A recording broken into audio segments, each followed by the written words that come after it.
They say when you're dying, your life flashes before your eyes. But when I collapsed in that Chicago snow, all I saw was darkness. Cold, empty darkness that promised to swallow me whole. I didn't know that in seconds, a pair of hands would pull me back from death's door. Hands that belonged to a woman who had never let anyone touch her heart.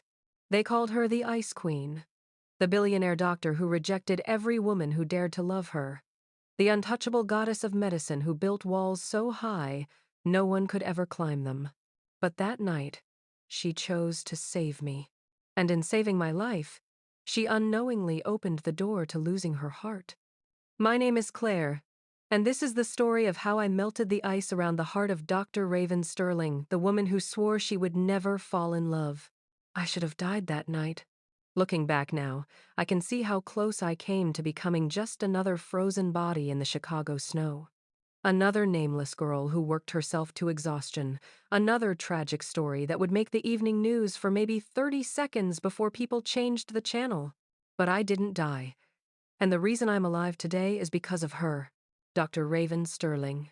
Even now, just thinking her name makes my heart beat faster. But I'm getting ahead of myself. Let me start from the beginning, from that freezing night when everything changed. The snow fell hard that night. I remember thinking how beautiful Chicago looked under all that white, how the city lights sparkled like diamonds against the dark sky. Most people were smart enough to hurry home, wrapping themselves in thick coats and warm scarves, their breath forming little clouds in the freezing air. I wasn't one of those smart people. I had just finished my second shift of the day. First, I'd worked the morning at a coffee shop near campus, making lattes for students who probably spent more on their daily coffee than I spent on food all week. Then I'd rushed to my evening job at a small bookstore, restocking shelves until my arms ached and my feet throbbed. By the time I stepped out into the night, I was exhausted, bone-tired in a way that went deeper than just physical fatigue. It was the kind of tired that comes from working two jobs while trying to keep up with university classes, the kind that settles into your soul when you're alone in a big city, thousands of miles from home, with barely enough money to survive. I pulled my thin, cream-colored coat tighter around myself. It wasn't warm enough for Chicago winters, but it was all I could afford. My student visa didn't allow me to work more hours, and every penny I earned went toward tuition, rent, and the bare minimum of food to keep myself going. Sometimes I skipped meals.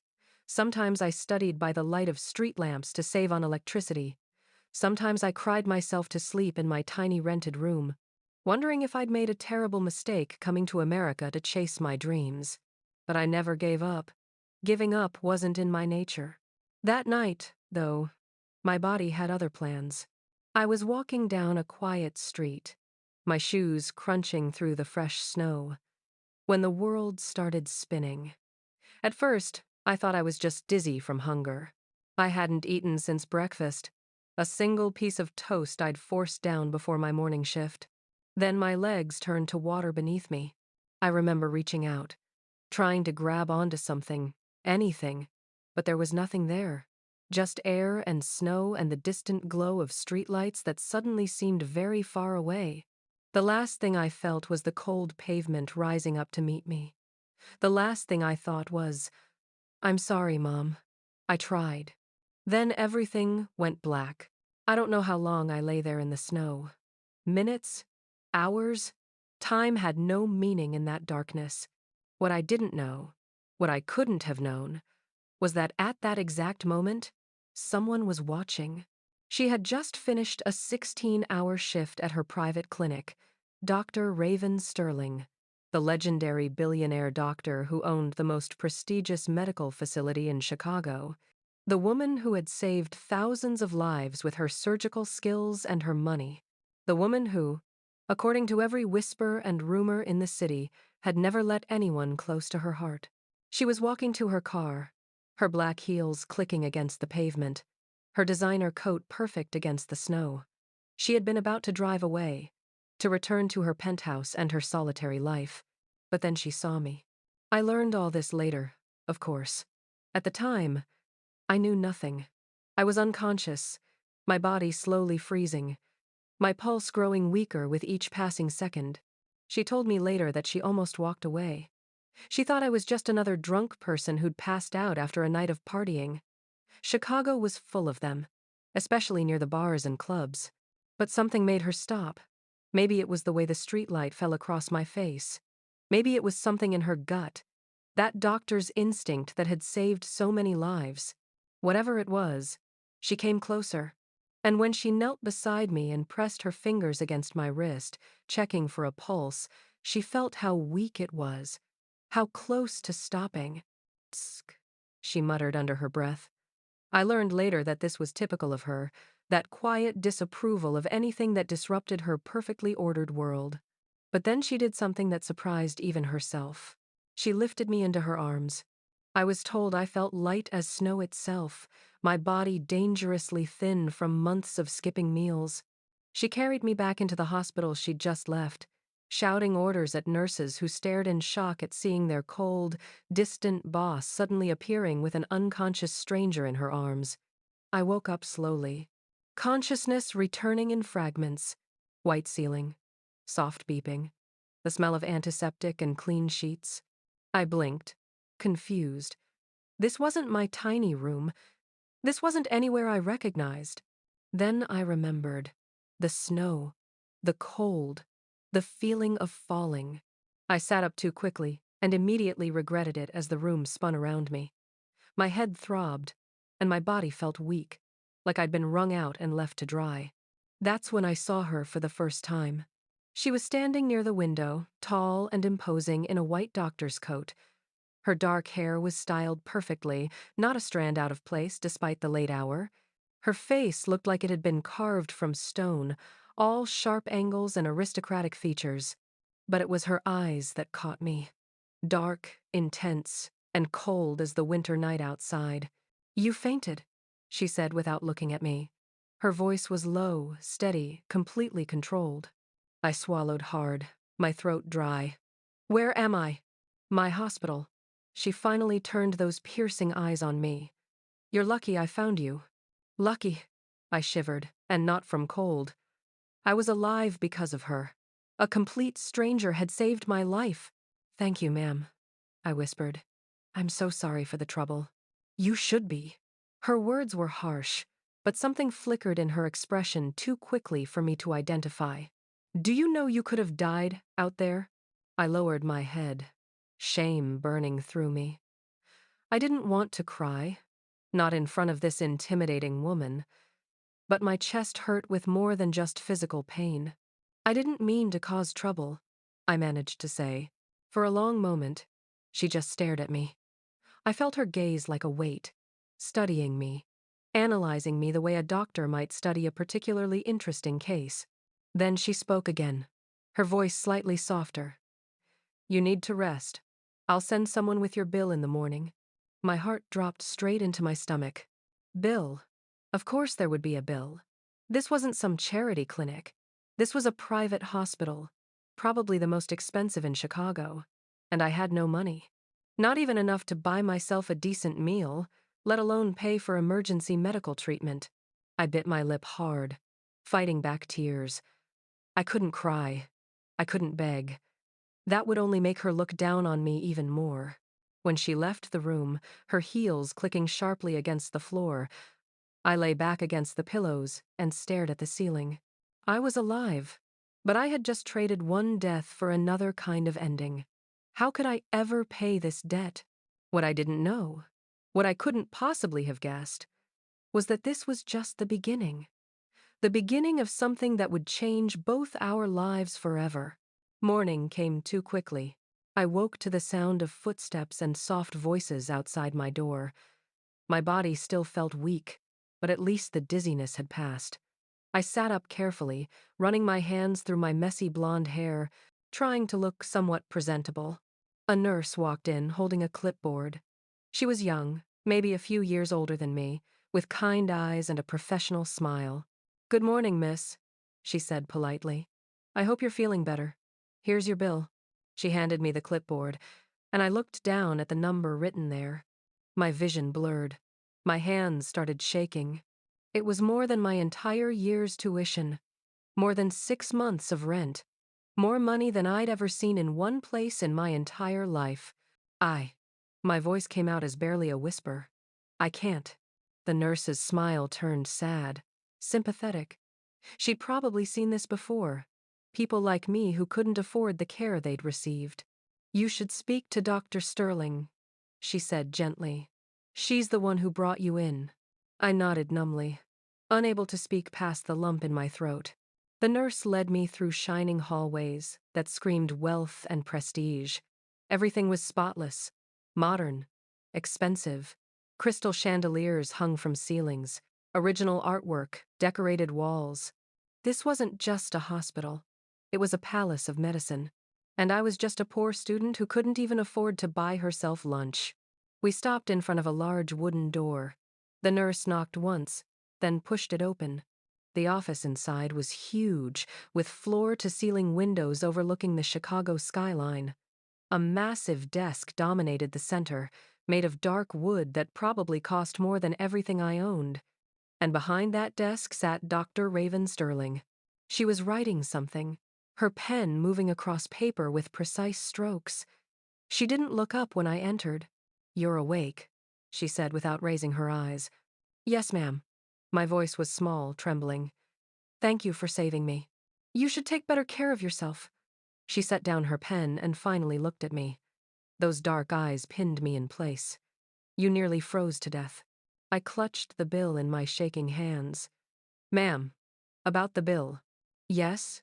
I took a deep breath. This was it. The moment of truth. "I can't pay it." Silence filled the office. She leaned back in her chair, her gaze never leaving my face. I felt like I was being dissected, examined under a microscope.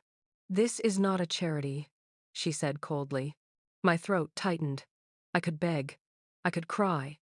I could throw myself on her mercy and hope she took pity on me. But something in me refused. I'd left my home country with dignity. I'd worked 2 jobs with pride. I wouldn't lose myself now.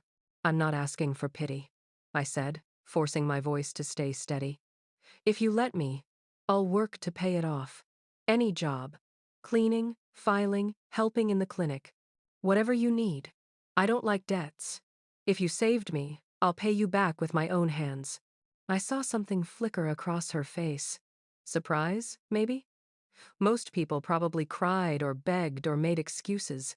But I stood there with my chin up, offering the only thing I had. My labor. My dignity. She was silent for what felt like an eternity. Her fingers drummed once against her desk, a sharp, thoughtful sound. Then, to both our surprise, she said, "Fine. You can start today." My eyes widened. "Really? Don't make me regret it." Her voice was stern, but something in her expression had softened, just barely. "Be ready to work." "Thank you, ma'am. Thank you so much." I bowed my head slightly, gratitude flooding through me. As I turned to leave, I felt her eyes on my back. When I glanced over my shoulder, she was staring at me with an expression I couldn't read. I didn't know it then, but in that moment, something had shifted in Dr. Raven Sterling's carefully controlled world. Something she didn't understand and couldn't explain. And for me? I had just made a deal that would lead me into a love story I never could have imagined. My real battle was only beginning. My first day at the Sterling Clinic was baptism by fire. I arrived early that morning, my hands still trembling slightly as I pushed through the heavy glass doors. The lobby alone took my breath away. Marble floors so polished I could see my reflection, modern art pieces that probably cost more than my entire education, and a reception desk that looked like it belonged in a luxury hotel rather than a medical facility. This was Dr. Raven Sterling's empire, and I was about to become the lowest person in it. The whispers started almost immediately. I felt eyes on me as I walked through the hallways, following the directions the receptionist had given me. Nurses huddled in small groups, their voices dropping to murmurs as I passed. I caught fragments of their conversations, words that stung like little cuts. "Who is she? Why is Dr. Sterling letting her work here? She doesn't look like she belongs. Probably some charity case." I kept my head down and kept walking. I'd faced judgment before. Being a foreign student in America, being poor in a city of wealth, being alone in a world that didn't always want me, I'd learned to develop thick skin. But it still hurt. I was assigned to work under the head nurse, a woman named Jessica, who looked at me like I was something unpleasant she'd found on the bottom of her shoe. She was in her early 30s, perfectly put together, with sharp features and an even sharper tongue. "So you're the one," she said, looking me up and down with obvious disdain. "The girl Dr. Sterling found in the snow." "Yes, ma'am." I tried to smile. "I'm Claire. I'm here to help however I can." "Claire." She said my name like it tasted bad. "Well, Claire, let me make something very clear. This is a prestigious clinic. We maintain certain standards here. I don't know what arrangement you have with Dr. Sterling, but don't expect special treatment." "I don't expect anything," I said quietly. "Just tell me what needs to be done." She gave me a list of tasks that would have made a full-time employee exhausted: cleaning equipment, organizing files, restocking supplies, helping patients with paperwork, all while attending my university classes in the morning and studying whenever I could find a spare moment. It was brutal, but I'd faced brutal before. I rolled up my sleeves and got to work. What I didn't know was that throughout that entire first day, she was watching me. Dr. Raven Sterling moved through her clinic like a queen through her kingdom, confident, untouchable, commanding respect with every step. I saw her from a distance several times, always surrounded by staff or patients, always completely in control. But what I didn't see were the moments when her eyes found me across a crowded hallway. The way her gaze would linger as I carefully cleaned medical instruments or patiently helped an elderly patient fill out forms. She told me later that she couldn't explain it, even to herself. She'd hired countless employees over the years and never given them a second thought. But something about watching me work with quiet dignity, even in the face of whispers and judgment, made her chest tighten in a way she didn't understand. I was different, and Dr. Raven Sterling didn't know what to do with different. By lunchtime, I was exhausted. I'd been moving non-stop since 7 in the morning, and my stomach was growling. But I'd learned to ignore hunger. It was just another discomfort in a life full of them. I found a quiet corner in a back hallway and pulled out my notebook. I had an exam coming up, and if I could just squeeze in 30 minutes of studying during my break. Taking a break already? I looked up to find Jessica standing over me, her arms crossed and her expression cold. "I'm studying," I said, showing her my textbook. "I have classes in the evening." "How convenient." Her voice dripped with sarcasm. "Must be nice to treat this place like it's just a side job." I felt heat rise in my cheeks, but I kept my voice calm. "I'm working hard, ma'am. I'm doing everything you asked." "Barely." She turned to walk away, then paused and looked back. "You know, people like you don't usually last here. This isn't the kind of place for someone who can't even afford proper work shoes." I looked down at my worn sneakers, the only shoes I owned that were comfortable enough for hours of standing. Shame burned through me, hot and painful. But I didn't cry. I wouldn't give her that satisfaction. The days blurred together into a exhausting routine. Classes in the morning, work at the clinic in the afternoon and evening, studying late into the night. I barely slept. I definitely wasn't eating enough. But I was surviving, and that was all that mattered. The other staff members mostly ignored me. Except for the occasional whispered comment or cold look. I was the outsider, the charity case, the girl who didn't belong. But I did my work well. I was always on time, always careful, always respectful. Slowly, some of the patients started to recognize me and smile. A few even requested my help specifically when filling out their paperwork, saying I was patient and kind. Those small moments of kindness kept me going. And then there was her. Dr. Raven Sterling remained a distant figure in my life. Someone I saw but never really interacted with. She was always busy with surgeries, consultations, meetings with important people.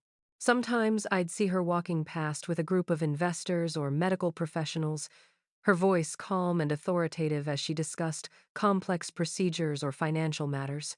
She looked like a woman who existed in a completely different universe from mine. Powerful, wealthy, untouchable. But sometimes, when I thought no one was looking, I'd watch her. The way she moved with such confidence. The way her hands were gentle when examining a patient, even though her voice was cold. The way her eyes, those dark, intense eyes, seemed to see everything. I told myself I was just curious, that she was simply an interesting person to observe. I was lying to myself, but I didn't know it yet. Everything changed 3 weeks into my time at the clinic. I was carrying a heavy box of medical supplies down a hallway, struggling slightly with the weight. I'd skipped breakfast that morning to save money, and my arms were shaking more than usual. The box slipped. Everything seemed to happen in slow motion. I watched in horror as bottles crashed to the floor, the sound echoing through the hallway like thunder. Glass shattered. Liquid spilled across the pristine marble floor. Everyone stopped and turned to stare. My face burned with humiliation as I immediately dropped to my knees, trying to clean up the mess. My hands were shaking so badly, I could barely pick up the broken pieces. "Be careful!" Jessica's voice cut through the silence like a whip. She appeared from somewhere, her face twisted with anger. "You don't belong here. You'll only make mistakes. This is exactly why people like you." Enough. One word. Just one word. But it cut through the air with the force of a command. Dr. Raven Sterling stood at the end of the hallway, her expression cold as ice. Everyone froze. The clinic fell absolutely silent. She walked forward, her heels clicking sharply against the floor. When she reached us, her gaze swept across the gathered staff, and I saw several people actually take a step back. "She's working harder than any of you," Dr. Sterling said, her voice low and dangerous. "I've watched her. She arrives early. She stays late. She never complains. She treats every task, no matter how small, with care and dignity." Her eyes found Jessica, and the head nurse actually paled. "If anyone has a problem with her," Dr. Sterling continued, her voice dropping even lower, "they can leave. Now. I won't tolerate this kind of treatment in my clinic." The silence was absolute. No one moved. No one even seemed to breathe. Then Dr. Sterling's gaze dropped to me, still kneeling on the floor among the broken bottles. For just a moment, something flickered in those cold eyes. Something that looked almost like concern. "Clean this up," she said, her voice softer now. "And be more careful next time." Then she turned and walked away, leaving stunned silence in her wake. My hands were still trembling as I finished cleaning. But now, it wasn't from shame. It was from something else entirely. She had defended me. Dr. Raven Sterling, the woman who supposedly cared for nothing and no one, had stood up for me in front of her entire staff. Why? That night, I couldn't stop thinking about it. I lay in my small bed in my tiny rented room, staring at the ceiling, replaying the scene over and over in my mind. The way she had appeared, like an avenging angel. The way her voice had gone soft when she spoke directly to me. The way my heart had jumped when her eyes met mine. I told myself it didn't mean anything. She was just being a fair employer. She would have done the same for anyone. But deep in my heart, in a place I wasn't ready to acknowledge yet, I knew I was lying to myself. After that day, something shifted in the clinic. The whispers didn't stop completely, but they became quieter, more careful. Jessica still didn't like me, but she stopped making open comments. The other staff members began to treat me with a cautious neutrality, if not actual friendliness. And Dr. Sterling, I started noticing small things. A cup of coffee would appear on my workstation with no note, no explanation. It was always exactly how I liked it, simple, with just a touch of cream. When I worked late, organizing files in the records room, I'd sometimes hear her voice in the hallway outside, telling the security guard to make sure the student got home safely. Once, when I was clearly struggling with exhaustion, She appeared in the supply room where I was working and simply said, "Go home. You're no good to anyone if you collapse again." It wasn't kind. It wasn't gentle. But underneath the harsh words, I heard something else. She was worried about me. The realization made my heart beat faster in a way I didn't want to examine too closely. 4 weeks into my time at the clinic, Chicago was hit by another snowstorm. I finished my shift late, around 9 in the evening. The clinic was mostly empty except for security and a few night staff. I gathered my worn backpack and my thin coat, steeling myself for the cold walk back to my apartment. The moment I stepped outside, the wind hit me like a physical force. Snow swirled through the air, and the temperature had dropped dangerously low. I wrapped my coat tighter and started walking, my head down against the wind. I didn't see the car. It came speeding around the corner, its headlights cutting through the snow. I was crossing the street, my vision obscured by the blizzard, when suddenly there was light and sound, and a hand grabbed my arm and yanked me backward. I fell against something solid and warm. Strong arms wrapped around me as the car sped past, so close I felt the rush of air against my face. My heart was pounding so hard I thought it might burst. For a moment, I couldn't breathe, couldn't think, couldn't do anything but stand there shaking. Then I realized whose arms were holding me. "Are you trying to die again?" Dr. Sterling's voice was harsh, angry. But her arms hadn't let go of me. If anything, they held me tighter. I looked up at her, and for the first time, I saw her face completely unguarded. Her dark eyes were wide, her face pale. She looked scared. Scared for me. My voice came out as barely a whisper. "I didn't see the car. You never see anything." Her voice was rough, but her hands were gentle as she steadied me. "You work yourself to exhaustion. You walk through blizzards in a coat that wouldn't keep a child warm. You skip meals, you—" She stopped abruptly, as if realizing she'd said too much. I stared at her, my heart racing for an entirely different reason now. "How do you know I skip meals?" She looked away, her jaw tightening. "I notice things. You? You notice me?" For a long moment, she didn't answer. The snow fell around us, and the street was empty except for the two of us standing there in the cold. Then, so quietly I almost didn't hear it, she said, "Yes." That single word changed everything. I don't know how long we stood there. It could have been seconds, or minutes, or hours. All I knew was that I was looking at Dr. Raven Sterling, really looking at her, and seeing something I'd never expected. Vulnerability. She let go of me abruptly, taking a step back. But her eyes lingered on my face, and I saw something in them that made my breath catch. "Go home," she said, her voice returning to its usual cold control. "And for God's sake, be careful." She turned and walked to her car, a sleek black vehicle that probably cost more than I'd earn in a lifetime. But before she got in, she looked back at me one more time. Our eyes met across the snowy street, and something passed between us. Something unspoken but powerful. Then she drove away, leaving me standing there with my heart pounding and my mind spinning. What was happening to me? And more importantly, what was happening to her? The next morning, I arrived at the clinic to find a package waiting for me at the front desk. "This came for you," the receptionist said, handing me a large shopping bag. Inside was a coat. Not just any coat, but a beautiful, high-quality winter coat that looked like it had come from an expensive store. It was warm, well-made, and in a soft gray color that would go with everything. There was no note, no card, no explanation. But I knew who it was from. My hands trembled as I held the coat. This was too much, too expensive, too personal. I should return it. I should march into her office right now and give it back, explain that I couldn't accept such an expensive gift.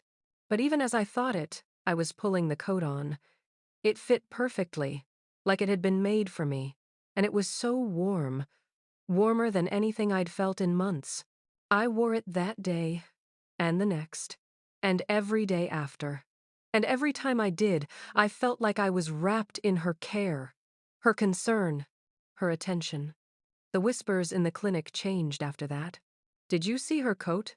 Dr. Sterling gave it to her. I'm sure of it. Why would she do that? Maybe she's trying to.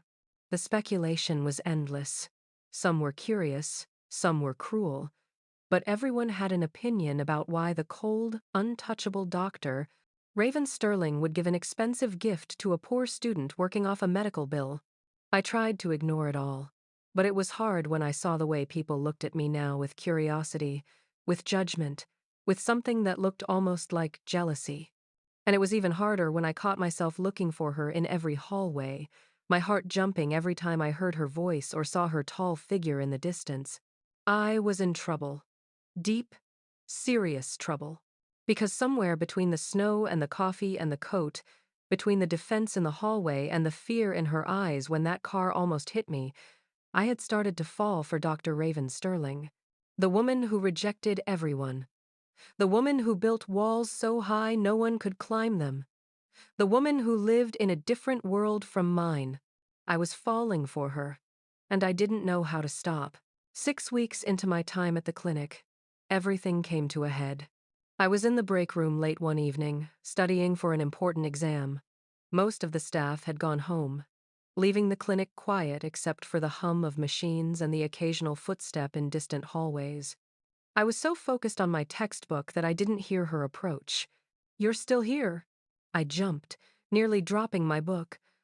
Dr. Sterling stood in the doorway, still in her white coat, looking as composed and perfect as always. "Oh, Dr. Sterling. Yes, I have an exam tomorrow. I need to study." She walked into the room, her eyes moving over the scattered papers and books on the table. "You work all day and then you study all night. When do you rest?" "When I succeed," I said with a small smile, echoing the words I'd once told her. Something flickered across her face. She pulled out a chair and, to my absolute shock, sat down across from me. We'd never sat together like this. Never had a real conversation beyond brief exchanges about work. This was different. "Why are you working so hard?" she asked quietly. I looked down at my books. "Because I have to. Because I came to this country with dreams, and I won't let anything stop me from achieving them. Not poverty, not exhaustion, not anything. Even if it kills you?" Her words were harsh, but her voice was gentle. I looked up and found her watching me with an intensity that made my breath catch. "I'd rather die trying than live with regret," I said honestly. For a long moment, she just stared at me. Then, so quietly I almost missed it, she said, "You're different." "Different how?" She looked away, and I saw her jaw tighten as if she was fighting some internal battle. "Different from everyone else. Different from anyone I've ever met." My heart started pounding. There was something in her voice, something I'd never heard before. Something that sounded almost like, no, I couldn't let myself think that. It was impossible. "Dr. Sterling, you should go home," she said abruptly, standing up. "It's late. You need rest before your exam." But as she turned to leave, I saw something in her eyes that made my world tilt on its axis. She looked at me the way I'd been trying so hard not to look at her. Like I mattered. Like I was more than just an employee or a charity case or a girl working off a debt. Like I was someone she couldn't stop thinking about. After that night, I couldn't deny it anymore. The coffee that appeared on my desk every morning. The way her eyes followed me when she thought I wasn't looking. The protective anger when Jessica had mocked me. The fear on her face when that car almost hit me. The coat that kept me warm through every cold day.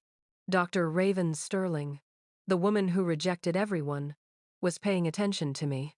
And I was completely, hopelessly falling for her. It terrified me. How could I let myself feel this way about someone so far above me? Someone who lived in penthouses while I lived in a room barely bigger than a closet? Someone who owned hospitals while I could barely afford my next meal?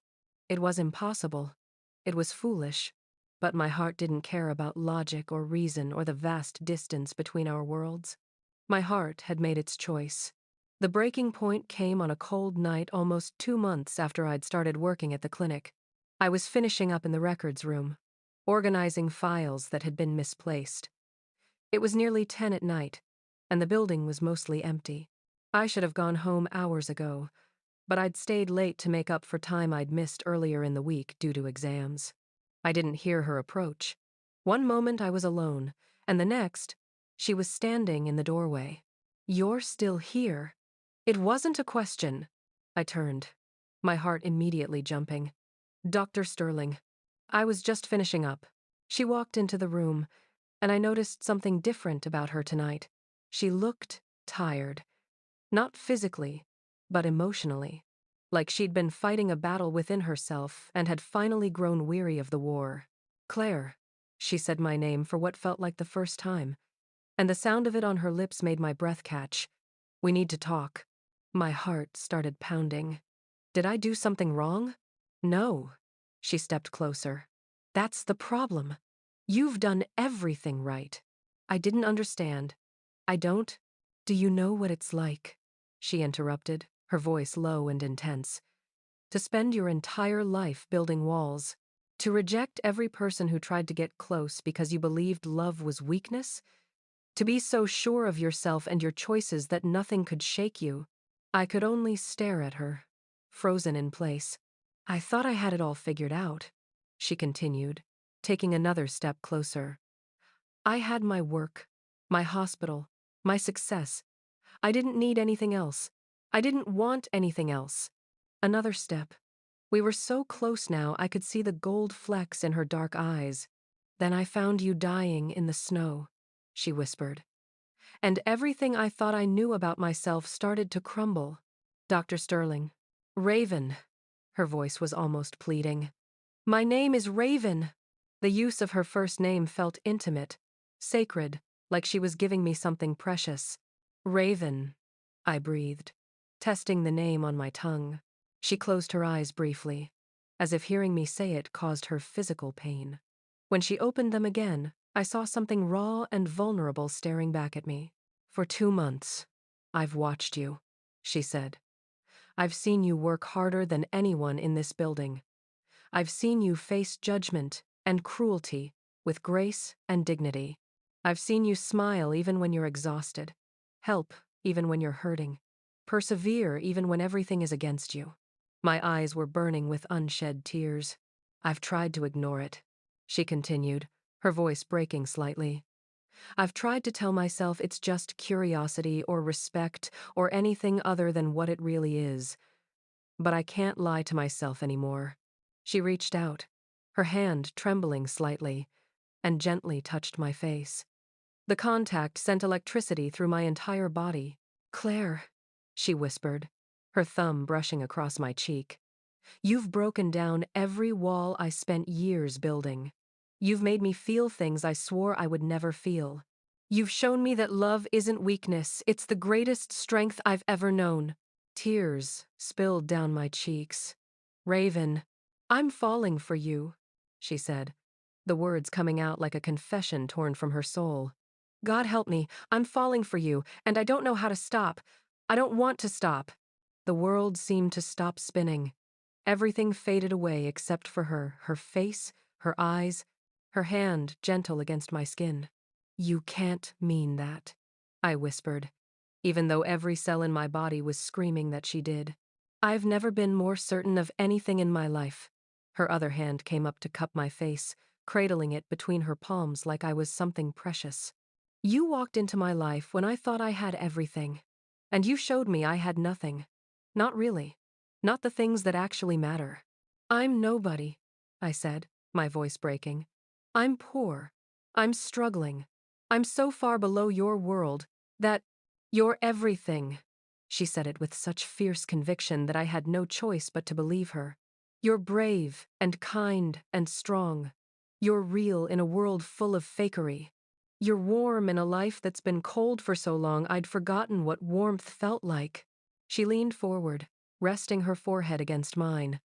I could feel her breath on my lips, could smell her subtle perfume, could feel the trembling in her hands. "Tell me you feel it too," she whispered. "Tell me I'm not alone in this." I closed my eyes, tears streaming freely now. I'd been so scared to admit it, even to myself. But standing here with her, feeling her hands on my face and hearing the vulnerability in her voice, I couldn't hide anymore. "I feel it," I whispered back. "I've felt it for weeks. Maybe since the beginning." I tried to fight it, tried to tell myself it was impossible, but I opened my eyes and looked directly into hers. "I'm falling for you too, Raven. I'm terrified and it doesn't make sense and I have no idea how this could ever work, but I'm falling and I can't stop." The smile that spread across her face was the most beautiful thing I'd ever seen. It transformed her, softening all those sharp edges, lighting up those dark eyes. "Then don't stop," she said. "Don't fight it. Let yourself fall, because I promise you, I'll catch you." And then, with infinite gentleness, she pulled me into her arms. I melted against her, burying my face in her shoulder as she held me tight. She was warm and solid and real, and for the first time since I'd arrived in this cold city, I felt truly safe. We stood like that for a long time, holding each other in the quiet records room while the rest of the world fell away. Her hand stroked my hair, and I felt her press a soft kiss to the top of my head. "I was so lonely," she whispered against my hair. "I didn't even realize how lonely I was until you." I pulled back just enough to look up at her. "What happens now?" Her thumb brushed away my tears. "Now we figure it out together. I won't lie to you, Claire. It won't be easy. People will talk. My family will have opinions. There will be challenges. I know. But I don't care." Her voice was firm, decided. "Let them talk. Let them judge. I've spent my whole life living for other people's approval. For the first time, I'm going to live for myself. For us." "Us," I repeated, the word tasting like hope and possibility. "If you'll have me," she said softly. "I know I'm not easy. I'm cold and demanding and set in my ways. I don't know how to do this, how to be in love, but I want to try. With you." I stood on my tiptoes and wrapped my arms around her neck. "Yes," I whispered. "Yes to all of it. Yes to us."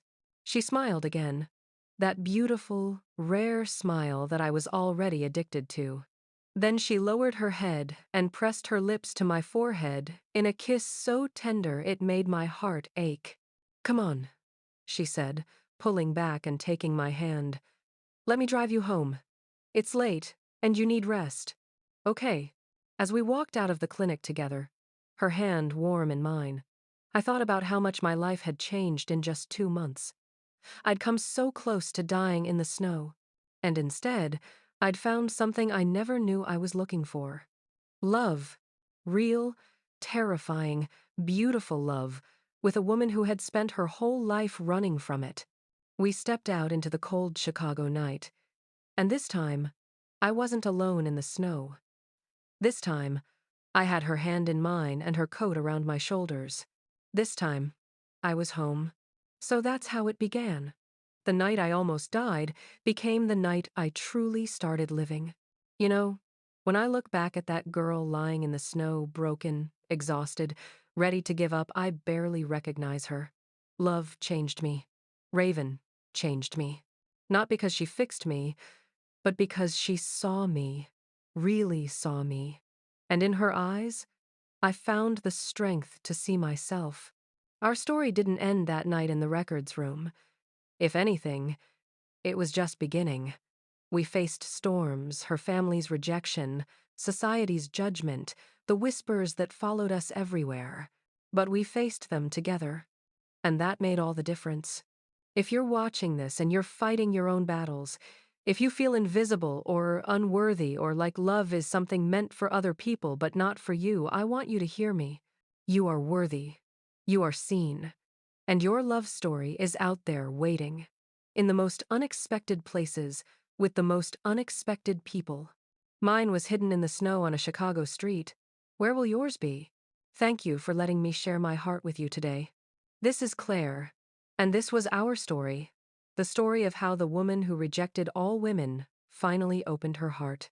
If this story touched you, please like this video, subscribe to Love Beyond Rules, and share it with someone who needs to hear that love can find us even in our darkest moments. Drop a comment below and tell me, do you believe in unexpected love? Until next time, remember, love always finds a way.